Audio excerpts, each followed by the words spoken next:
বহু বছর ধরে সার্কাসে ব্যবহৃত হয়ে অবহেলা, অপুষ্টি ও শারীরিক নির্যাতনের শিকার হওয়া হাতি বাদশা বাহাদুর এখন রয়েছে ঢাকার জাতীয় চিড়িয়াখানায়।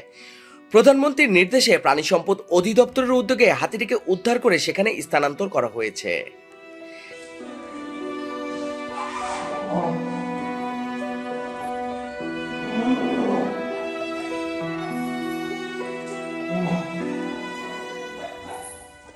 জানা গেছে, বগুড়ার শিবগঞ্জের মহাস্থান এলাকায় বাদশা বাহাদুর নামের হাতিটিকে দিয়ে দীর্ঘদিন দেশের বিভিন্ন জেলায় সার্কাস প্রদর্শন করা হতো।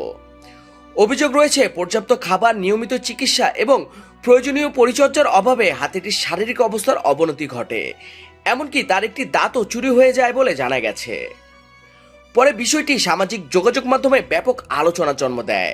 হাতিটির দুরবস্থার খবর প্রধানমন্ত্রীর নজরে এলে তিনি দ্রুত প্রয়োজনীয় ব্যবস্থা নেওয়ার নির্দেশ দেন। এরপর প্রাণী সম্পদ অধিদপ্তরের মাধ্যমে হাতিটিকে ঢাকা জাতীয় চিড়িয়াখানায় স্থানান্তরের সিদ্ধান্ত বাস্তবায়ন করা হয়।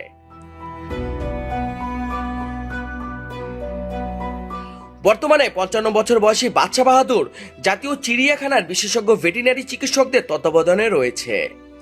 চিকিৎসকরা নিয়মিত তার স্বাস্থ্য পরীক্ষা করছেন। বয়সজনিত বিভিন্ন সমস্যা, শারীরিক ক্ষত এবং দীর্ঘদিনের অপুষ্টিজনিত জটিলতা কাটিয়ে উঠতে দেওয়া হচ্ছে বিশেষ চিকিৎসা ও পুষ্টিকর খাবার।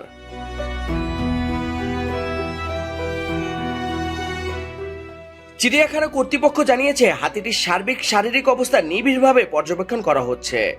প্রয়োজন অনুযায়ী ঔষধ, পরিচর্যা এবং বিশেষ খাদ্য তালিকার ব্যবস্থা করা হয়েছে, যাতে ধীরে ধীরে সে সুস্থ হয়ে উঠতে পারে। এখন সবার প্রত্যাশা, জাতীয় চিড়িয়াখানা নিরাপদ পরিবেশ, চিকিৎসা ও পরিচর্যার মাধ্যমে বাদশা বাহাদুর আবারও সুস্থ ও স্বাভাবিক জীবন ফিরে পাবে।